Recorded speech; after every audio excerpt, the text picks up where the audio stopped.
Bueno, buenas tardes a todos los participantes. Felicidades a todos los contadores que celebran hoy su día. También a propósito del aniversario del colegio, ¿verdad? Muy agradecido yo con mi amigo Ricardo y con la administración del colegio por siempre tomarme en cuenta para estos eventos, ¿verdad? En la mañana tuvimos una jornada muy interesante relacionada a temas del trabajo, unos expositores de lujo, el doctor Osejo, el doctor Alemán, estuvieron hablando de temas muy interesantes de la evolución del derecho en relación a las tecnologías. Me gustó mucho cómo habló el doctor Osejo en relación al tema del teletrabajo, que como todos sabrán, aquí en Nicaragua, pues lamentablemente no existe ni una coma escrita en tema de la regulación del teletrabajo, ¿verdad? Y toda esta evolución tecnológica que ha llevado a que el derecho debe de actualizarse. El tema que yo voy a tocar el día de hoy es sobre el seguro de riesgos profesionales, ¿verdad? Vamos a hablar de los accidentes de trabajo. Los accidentes de trabajo, eh, ya con la evolución del derecho, ya no simplemente se deben de ver en el entorno de las empresas. Hoy en la mañana tocaban un tema del teletrabajo, de la persona que está en su casa, las personas que se mueven, que andan viajando.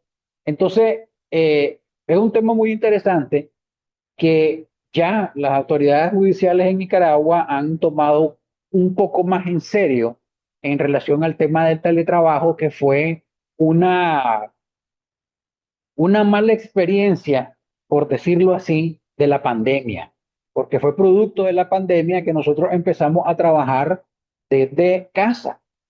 Entonces, en Nicaragua empezó a existir el tema de que si yo me accidento en la casa, si no me accidento en la casa, si yo había jornada, les estoy hablando del tiempo de la pandemia.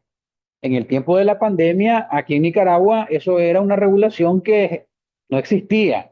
Decía hoy en la mañana el doctor Osejo de que aquí en Nicaragua, creo que en el año 2000 únicamente hubo un caso donde un trabajador presentó una demanda en contra de un empleador por razón de que lo despidió porque no dio los 15 días porque él estaba en teletrabajo.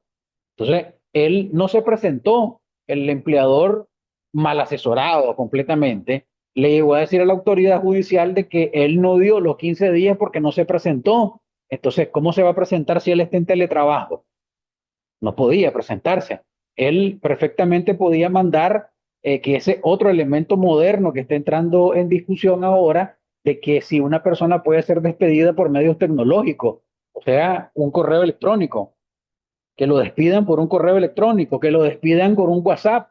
Entonces, esos son elementos que yo voy a profundizar un poco más en relación a lo que ustedes están viendo en pantalla, específicamente en lo que se conoce como un tsunami tecnológico. El tsunami tecnológico es algo que empezó inclusive un poco antes de la pandemia.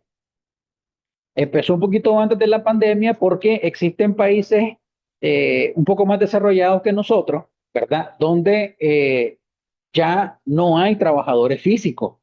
Ustedes buscan, por ejemplo, en Corea del Sur, ya hay tiendas de conveniencia donde no hay personal humano que está atendiendo esas tiendas.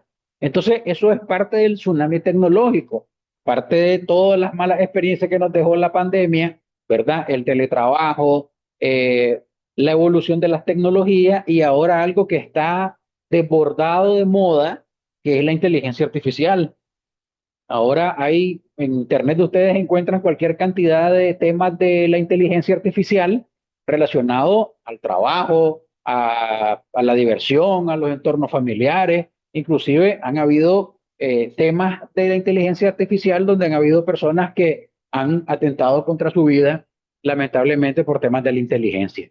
Entonces, el tsunami tecnológico es algo que nos afecta relacionado a las tecnologías, ¿verdad? Y es parte de lo que actualmente en lo que es el teletrabajo, yo no voy a hablar de teletrabajo, ahora solo haciendo una introducción, de que el teletrabajo es algo que nos dejó la pandemia y que el día de hoy, producto de una reducción de costos que quieren hacer algunas empresas, mandan a sus trabajadores a realizar teletrabajo.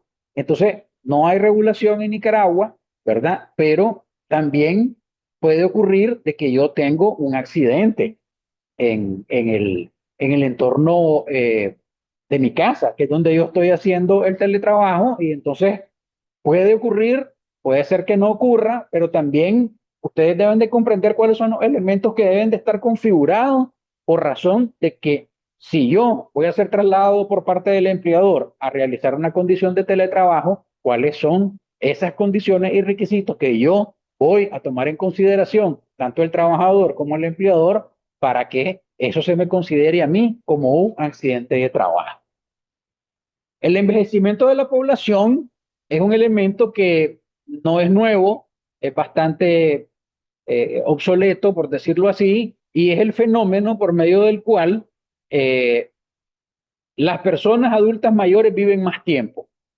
En ese gráfico que ustedes pueden ver ahí, pueden ir notando cómo en el tiempo la cantidad de personas mayores de 60 años va a aumentar por razón de la población total mundial. Entonces, ustedes se preguntarán, ¿cómo afecta el envejecimiento de la población a los sistemas de seguridad social? Pues resulta un poco complicado por razón de que la esperanza de vida aumenta significativamente en esas personas de la tercera edad. Entonces, se podría decir que los sistemas de seguridad social sufren una crisis financiera por razón de que deben de continuar pagando esas pensiones por un tiempo más prolongado. Si la esperanza de vida de una persona era 70 años, por el fenómeno del envejecimiento de la población, esa persona va a vivir 85 años. Entonces, eso quiere decir que los sistemas de seguridad social van a seguir pagando 15 años más esa pensión. Este es un fenómeno que no solo es en Nicaragua, no solamente en los países desarrollados, también en países como el nuestro, ¿verdad? Que también afecta a los sistemas de seguridad social. Esa gráfica que ustedes ven ahí es algo sencillo para que entiendan un poco más cómo opera un sistema de seguridad social, un sistema de pensiones, ¿verdad? Y tiene tres elementos esenciales que deben configurarse desde un punto de vista financiero.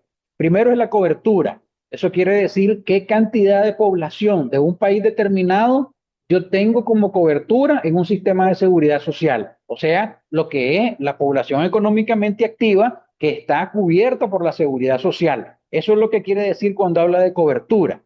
En relación a la sostenibilidad financiera, eso es lo que significa es que yo tengo que lograr que el sistema de seguridad social, junto con la cobertura y los beneficios, me den un sistema de seguridad social saludable. ¿Eso qué quiere decir? De que yo tengo que recaudar suficiente dinero para poder pagar todas las prestaciones o beneficios que están en la parte B del cuadro, ¿verdad? Y que eso me permita también que yo tenga un excedente, que es lo que se conoce en sistemas de seguridad social como un superávit.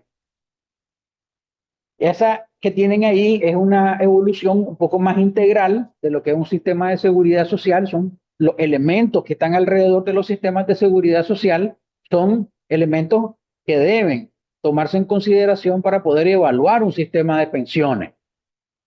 El género, la desigualdad, la pobreza, la demografía, el mercado laboral. Eso es parte de lo que les acabo de explicar en la lámina anterior en relación a lo que es la cobertura de el mercado laboral que yo tengo en Nicaragua, por ejemplo. Y entrando un poquito más en materia, ¿verdad? Lo que es la ley de seguridad social, es muy importante que conozcan que existen o que han existido dos leyes de seguridad social.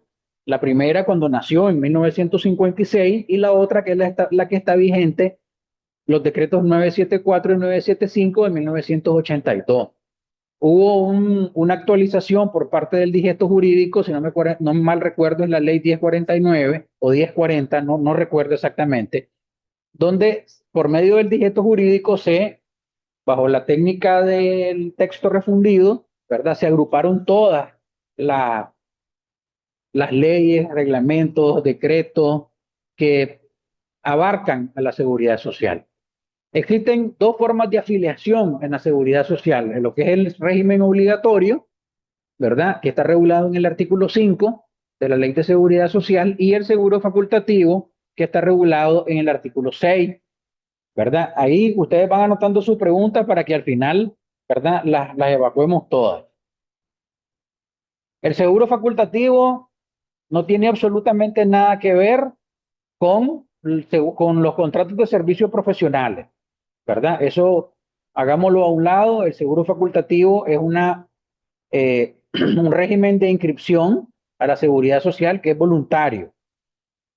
Esas empresas que le piden a los trabajadores, a los consultores que se inscriban en el seguro facultativo es simplemente una obligación que le imponen al consultor, pero el seguro facultativo no debemos de perder de vista que es una afiliación voluntaria por parte del trabajador. En este tipo de afiliaciones, en el seguro facultativo puede haber una extensión voluntaria y puede ser una afiliación voluntaria. La extensión voluntaria es cuando la persona dejó de estar bajo el régimen obligatorio y entonces él quiere seguir cotizando para completar semanas, para completar, por ejemplo, una pensión reducida, podría tener una pensión reducida, y la afiliación voluntaria es cuando una persona jamás ha tenido un empleador, ¿verdad? Pero decide afiliarse de manera voluntaria para poder tener acceso a las prestaciones de seguridad social.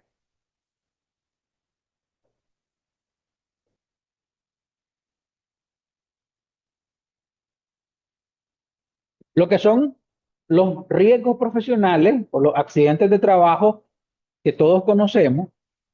Vamos a hablar un poco del marco jurídico, que es lo que acabo de mencionar en tema de la Ley de Seguridad Social, algunos conceptos, las responsabilidades y las principales características del seguro de riesgos profesionales, las prestaciones que se otorgan en relación al seguro de riesgos profesionales, las vamos a ver también. En el marco jurídico, pues pueden tomar como referencia lo que establece la Constitución Política, el Código del Trabajo, que tiene unos conceptos relacionados a los accidentes un poco más modernos que la Ley de Seguridad Social, porque recuerden que la Ley de Seguridad Social es de 1982 y el Código es de 1995 o 96, si no mal recuerdo, ¿verdad? La ley 618, muy importante, la ley de higiene y seguridad del trabajo, ya es un poco más moderna con su reglamento y una que otra resolución relacionada del Ministerio del Trabajo con respecto a lo que son las notificaciones de las enfermedades profesionales. Si ustedes buscan en la ley de seguridad social, no hay un procedimiento específico claro, por decirlo así, en relación a cómo se notifican las enfermedades profesionales. No debemos de perder de vista que las enfermedades profesionales son procesos que llevan un estudio, no son decretadas de la noche a la mañana, ¿verdad? Y la persona que inicia con el estudio de la enfermedad profesional es el médico tratante. Es la primera persona que tiene la alerta de conocer si es una enfermedad profesional o no es una enfermedad profesional. ¿Cuáles son las principales características del seguro de riesgo profesional? El campo de aplicación de, es para todos los trabajadores que están bajo el régimen obligatorio, o sea, todos los que están regulados del artículo 5 de la Ley de Seguridad Social. Las prestaciones, la forma de acceder a las prestaciones que paga la Ley de Seguridad Social son automáticas. Eso quiere decir de que no se requiere ningún periodo de calificación, o sea, no se requiere ninguna semana cotizada. Pero ojo, la persona, el trabajador, tanto el trabajador como el empleador, deben de demostrar que él estaba bajo el servicio de ese empleador. Hay personas que siempre preguntan, pero yo tengo 3 días para inscribirlo, sí, porque eso lo dice la ley de 1982. Pero hay empresas que ya tienen el sistema automatizado del INSS, ¿verdad? Y lo pueden inscribir de manera inmediata. La otra forma es con que suscriban el contrato de trabajo. La persona desde que está inscrita por medios digitales o con la firma del contrato de trabajo ya está protegida por el seguro de riesgo profesional. Las prestaciones son integrales porque hay servicios, hay pagos, hay prestaciones en especie y obviamente pues el subsidio económico que se paga, que es muy diferente al subsidio del accidente común. El empleado es relevado de responsabilidad, no tiene ninguna responsabilidad, no tiene ningún pago que hacer siempre y cuando el trabajador esté afiliado a la seguridad social. La tasa de cotización es una tasa de cotización unipartita, eso quiere decir de que el único aporte con el que cuenta el Seguro Social para pagar las prestaciones del seguro de riesgo profesionales son pagadas íntegramente por el empleador, perdón, ¿verdad? Y esa tasa del 1,5% está congelada desde 1956. La garantía de la cuantía de la pensión no tiene nada que ver con el cálculo de una pensión de vejez, que está regulada en el artículo 85 del reglamento, pero se le garantiza al trabajador como mínimo un 60% del salario contractual. Por eso es la importancia de que haya un contrato, que haya una evidencia de que esa persona fue contratada, ¿verdad? Y lo primero que se debe de tener en consideración, aparte de la firma, es que se haya establecido el salario que va a ganar la persona, porque en base a ese salario se va a establecer la cuantía de la pensión. Hay compatibilidad con otras pensiones. Una persona puede tener una pensión por discapacidad, que es riesgo de trabajo, y puede también, cuando llegue a 60 años, puede tener una pensión de vejez. Eso está regulado en el artículo 110 de la Ley de Seguridad Social, si no mal recuerdo, ¿verdad? Puede tener las dos pensiones. Sus fuentes de financiamiento son completamente diferentes. La pensión de riesgo profesionales la asume el empleador y la de pensión de vejez, mi contribución por medio del seguro de IBM. Estos son parte de otros derechos que otorga el seguro de riesgo profesionales, prestaciones médicas, prestaciones en dinero, existen indemnizaciones que también las vamos a ver, ¿verdad? Y lo que son las pensiones derivadas de la muerte, porque recuerden también de que el trabajador puede morir en el centro de trabajo, puede morir en una misión de trabajo.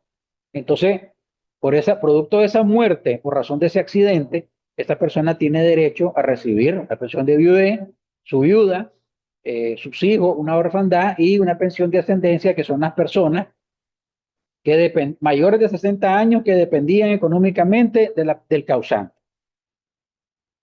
Aquí podemos ver algunas eh, definiciones de lo que son las enfermedades. Esta es una definición de la OIT, ¿verdad? Y es una definición sencilla, pues. Eh, yo les decía, aquí se me escapó algo, que dentro de las características del seguro de riesgos profesionales es que existe una lista abierta de enfermedades profesionales. O sea, no está encerrado en esta enfermedad sí, esta enfermedad no, sino de que ¿cuál es el requisito primordial para que sea calificada como una enfermedad profesional? De que se demuestre de que la enfermedad fue contraída por la exposición a factores de riesgo dentro de la actividad laboral. Por eso es importante que el médico tratante sea la persona, o es yo le digo que es el primer franco de que la persona está expuesta a una enfermedad profesional por razón del entorno en que está trabajando. En la mañana uno de los expositores hablaba del tema del entorno, la iluminación, la silla, inclusive hasta el aire acondicionado, ¿verdad? Porque de repente ustedes han visto en algunas oficinas de que el aire acondicionado lo tiene una persona en la cabeza, de frente. Te da alergia, ¿no? Eso puede causar una alergia, ¿ya? Entonces, el médico le va a preguntar, mire, ¿por qué usted constantemente viene con alergia aquí? Entonces, mire, que yo trabajo en una oficina, tengo el aire acondicionado en la cabeza, entonces eso crea una alerta por razón de que esa enfermedad puede ser producto de la exposición al entorno laboral en que se encuentra la persona. Aquí pueden ver algunos conceptos, como el caso de México, ¿verdad? Es bastante parecido, ¿verdad? Habla del accidente de trayecto, pero siempre hay un elemento que no se debe de perder de vista, ni para el caso de México, que es un ejemplo de costumbre, Y el caso de Nicaragua, que también lo vamos a ver, ¿verdad? De que siempre la persona tiene que estar bajo la subordinación del patrón, en el caso de México, así lo mencionan ellos, y en el caso de Nicaragua, del empleador. Entonces, siempre existen algunas dudas en relación, mire, me mandaron a hacer una diligencia, me la dijeron verbal, bueno, pero ¿en qué fuiste? Por ejemplo, les pregunto yo.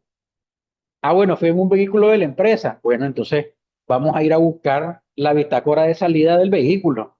¿Ese vehículo con quién salió? Ah, ese vehículo salió con Ricardo Guerrero. ¿Y a dónde iba?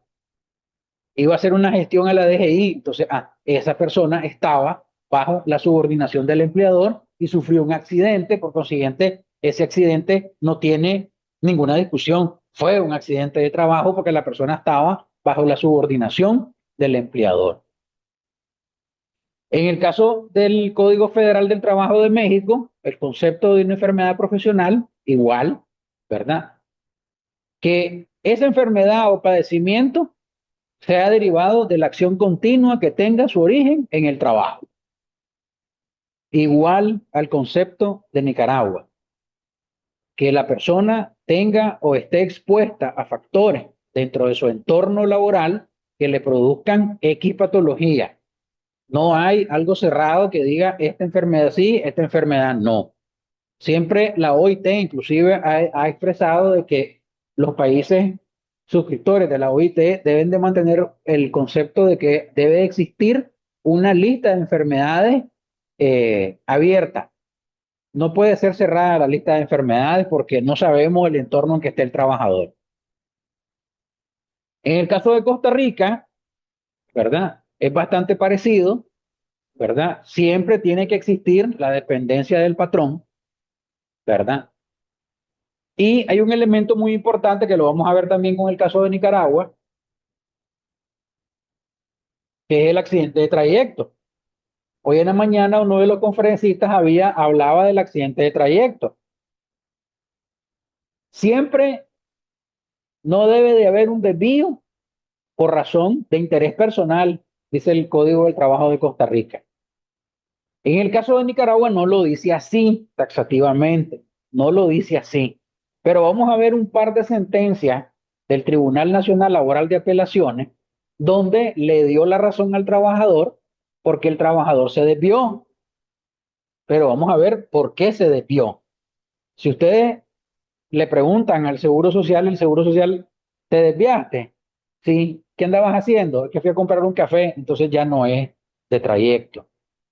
El doctor Osejo en la mañana decía que tiene que ser algo relacionado con el trabajo, el desvío. Entonces, vamos a ver esa sentencia más adelante para que analicemos por qué se desvía la persona.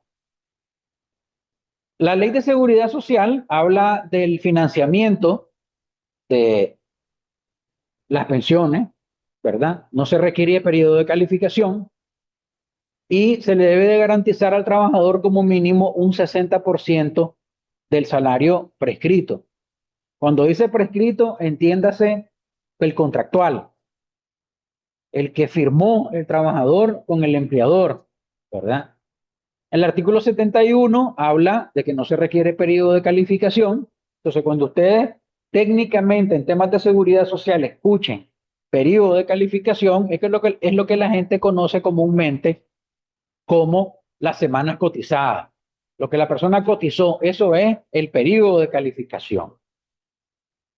A los trabajadores no se les debe de hacer, ni se les debe hacer ninguna deducción que tenga que ver con el seguro de riesgos profesionales, porque resulta que el seguro de riesgos profesionales se financia exclusivamente a cargo de la contribución de los empleadores. Es el 1.5% que yo les mencionaba de la contribución unipartita que hace el empleador. En el reglamento, igual, se refiere a que no hay periodo de calificación, ¿verdad?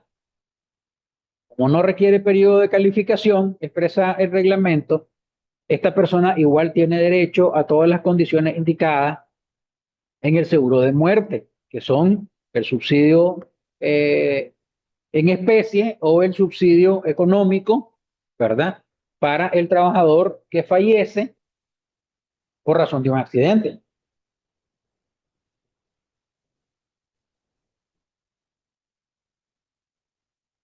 En el caso de los subsidios, el subsidio les decía yo que es diferente al subsidio del accidente común. ¿Por qué es diferente?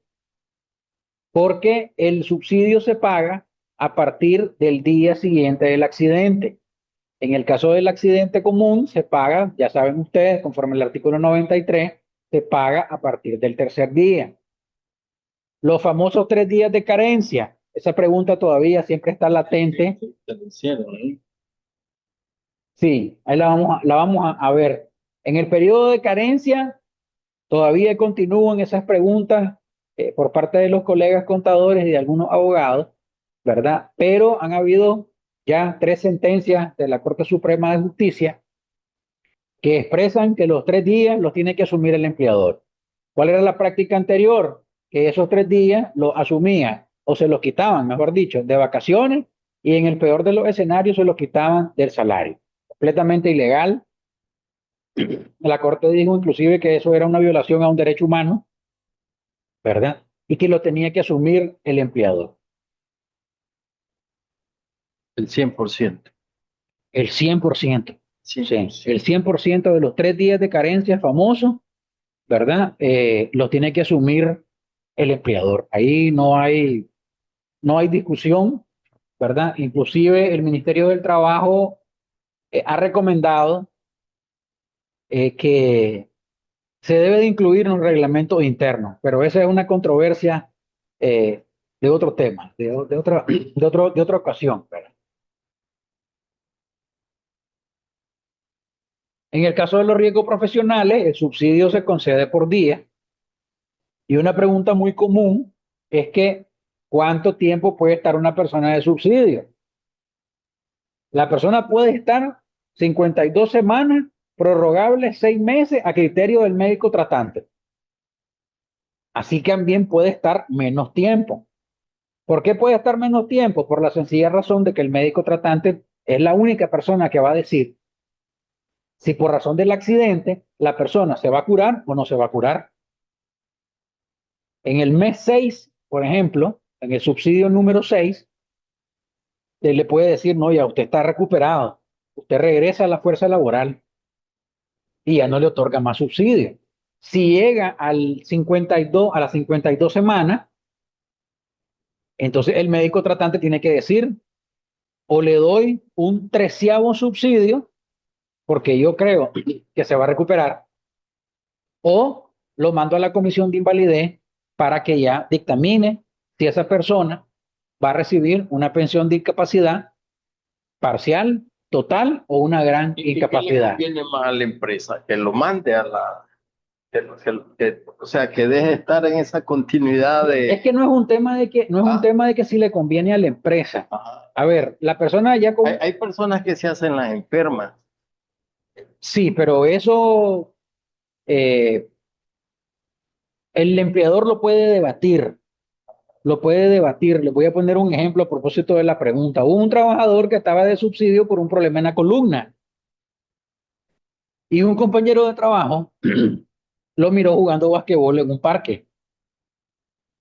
Entonces él llevó la foto donde el empleador, entonces dijo, ¿y este muchacho cómo es que está problemas de la columna y está jugando basquetbol? Entonces, ¿qué hizo el empleador?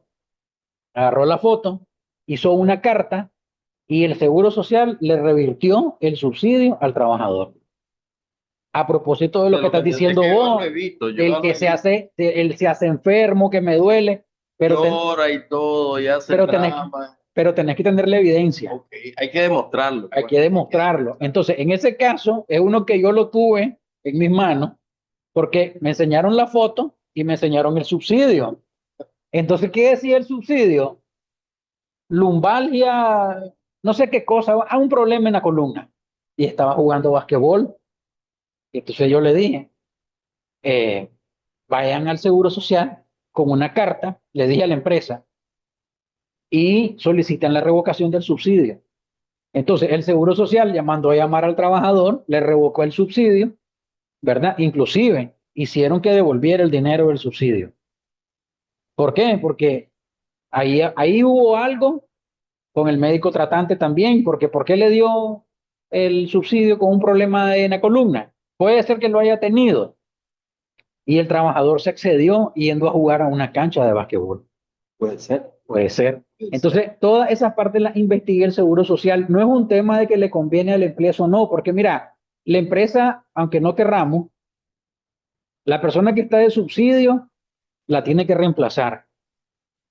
Entonces, algunos empresarios dicen, pero es que eso me cuesta mi plata porque yo tengo que entrenar al nuevo o tengo que llenar el espacio de la persona que está de subsidio. Entonces, gasta en capacitación, gasta tiempo. Entonces, eso es un tema más propio del empleador, pero no debemos de perder de vista que la persona tiene derecho a su subsidio. Y el subsidio es una declaración de incapacidad parcial, temporal, de que la persona tiene un padecimiento y requiere descanso. ¿Que hay sus excepciones, como el ejemplo que te acabo de poner yo? Sí, eso existe. De todo hay en la viña del Señor, Estamos de acuerdo. ¿ya? Hasta en las matemáticas hay Hasta en las excepciones. matemáticas hay excepción. Entonces, miren, ese es el concepto de accidente de trabajo en Nicaragua. Si ustedes se fijan, ¿verdad? Yo pongo en rojo donde está la sustancia del artículo. Sobrevenida por el hecho o en ocasión del trabajo, o por caso fortuito o fuerza mayor inherente a él. Si ustedes se fijan en el concepto de trayecto habitual, simplemente dice entre el domicilio y el lugar de trabajo y viceversa. No habla de que si se desvió, si no se desvió, por qué se desvió. Aquí no lo dice. No, no lo dice. Porque este es un concepto de 1982. Ajá. Y en el Código del Trabajo, En el allá, Código del Trabajo lo dice, pero lo dice también casi escueto como este. Ya lo vamos a ver. Es el artículo 110.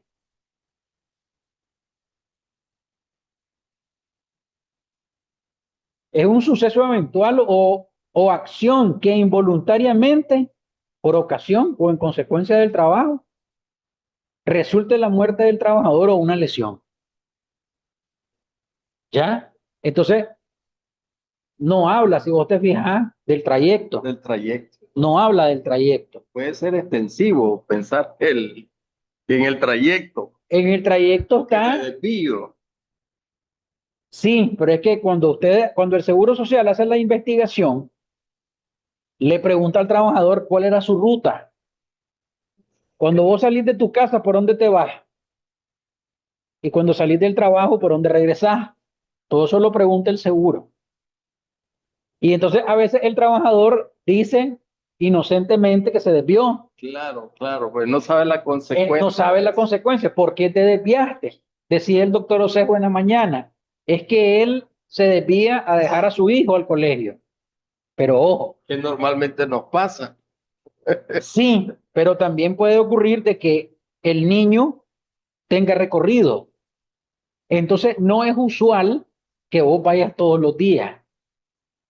Si vos vas todos los días a dejarlo y vos demostrás que esa es tu ruta, para mí sí es de trayecto. ¿Por qué? Porque es habitual, allá lo O dicen. sea, tiene que ser habitual. Ah, y dice Tiene que ser habitual. trayecto Pero habitual. si el trabajador dice, lo que pasa es que yo me desvié porque Ese día se desvió. me desvié a dejar el niño porque me llamaron del transporte del bus y me dijeron que el bus se fregó, que no lo podían ir a traer, ya pecó. Lamentablemente ya pecó. ¿Por qué? Porque el seguro va a investigar el trayecto. Muchos empleadores y jefes de recursos humanos a veces no se preocupan por la actualización de la ficha de ingreso del trabajador. A veces hay cambios de domicilio. ¿Cuánto oculta esa palabra ahí? Ah, oculta bastante. Cuando veamos la sentencia va a ser más bonito, vas a ver. Pon los mensajes, Roque, por favor.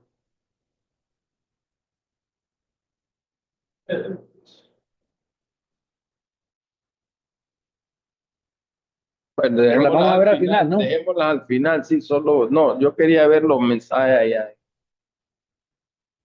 para saber qué está pasando ahí. Ese es el concepto de enfermedad profesional que está en el Código del Trabajo, ¿verdad? Si ustedes se fijan, no habla de una enfermedad eh, cerrada, es un estado patológico derivado de la acción continua de una causa que tenga origen o motivo en el trabajo, igual que el concepto de México y el concepto de Costa Rica. Ok, aquí está la sentencia, una de las sentencias del tribunal que recoge un elemento muy interesante. Hay una teoría europea que dice que yo me puedo accidentar adentro de mi casa. Desde que yo abro los ojos, me despierto, voy al baño, voy a la cocina, antes de pisar la calle, la teoría europea te dice que todo lo que ocurre dentro de la casa en función del trabajo o de ir a trabajar puede ser catalogado como un accidente de trayecto. Eso lo recogió el tribunal en esa sentencia. Si vos te fijas, en lo ocurrido a la trabajadora en el portón de su casa. ¿Por qué? Porque ella iba a trabajar. Sí, ese, había una teoría de la causa, ¿no? Causa del mal causado, causa de la causa es causa del mal causado. Es la Exactamente, teoría causalista. exactamente. El Seguro Social no lo reconoce.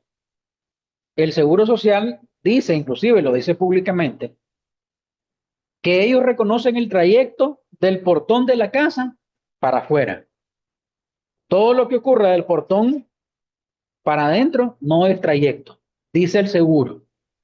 Pero esa sentencia dice lo contrario. Entonces, eso fue o ha sido uno de los muy pocos casos donde el tribunal le ha dado la razón al trabajador por razón de que sí, yo me puedo accidentar adentro de la casa porque es un elemento en ocasión del trabajo. La persona estaba en la bañera, se resbaló y se fracturó el codo. ¿Qué ibas a hacer ese día? Ir a trabajar. Pero si vos me decís que estabas de vacaciones, entonces no es de trayecto. ¿Me explico? Completamente bien, gracias. Entonces, eso que tienen ustedes en pantalla es lo que dijo el Lins en el juicio. Esa es otra sentencia. ¿Qué fue lo que ocurrió ahí para resumírselo? El trabajador salió de su casa, iba para el trabajo, pero él se desvió a un cajero automático a sacar dinero, su salario. Entonces, en ese trayecto entre su casa y el cajero automático, él se desvió. Se desvió, no iba para su trabajo, se desvió al cajero. Entonces, él se accidenta. Entonces, si ustedes se fijan ahí, el Seguro Social en el juicio dice, él no se dirige para su empresa. Por consiguiente, no se califica como un accidente de trabajo. Dice el Seguro Social en el juicio. ¿Cuál fue el criterio del tribunal? Bueno, resulta que él se desvió para materializar el pago de su salario. ¿Por qué? Porque ahora la misma tecnología, que es lo que estábamos hablando al principio, me dice que yo no recibo el pago en efectivo. Yo recibo un depósito en una cuenta. ¿Cómo la hago efectiva? En un cajero o en el banco. Entonces, el desvío de él fue producto de materializar su pago. ¿Por qué? Porque su pago era de forma electrónica. Ese es otro caso que es de estudio como criterio del Tribunal Nacional Laboral de Apelaciones. Y él dice, ¿cuál era la finalidad del viaje de él? Extraer dinero de un cajero. ¿Por qué? Porque él recibe su pago de manera electrónica. Si él se ha desviado al cajero, pero resulta que el empleador le paga en efectivo en la empresa, eso no hubiese sido jamás un accidente de trayecto. Porque el empleador va a decir, pero si yo le pago aquí en efectivo, él se desvió a sacar de sus cuentas personales. o de su tarjeta de crédito. Entonces no es un accidente de trayecto. Entonces, esos son de los pocos casos que han existido donde el trabajador se desvió, pero se le dio la razón al ser un accidente de trayecto. La ruta que desplazaba era la misma. Él dijo, sí, es que yo paso por ese cajero. Por eso es muy importante el tema de la entrevista. La entrevista que debe de hacer la empresa y la entrevista debe coincidir con lo que el trabajador va a decirle al Seguro Social cuando lo entreviste. ¿De dónde saliste? De mi casa. ¿Para dónde ibas? Al trabajo. ¿Qué pasaste haciendo por el cajero? Sacando dinero. Aquí me pagan electrónico. Ok. Resulta que se cayó de la moto. Es un accidente de trayecto.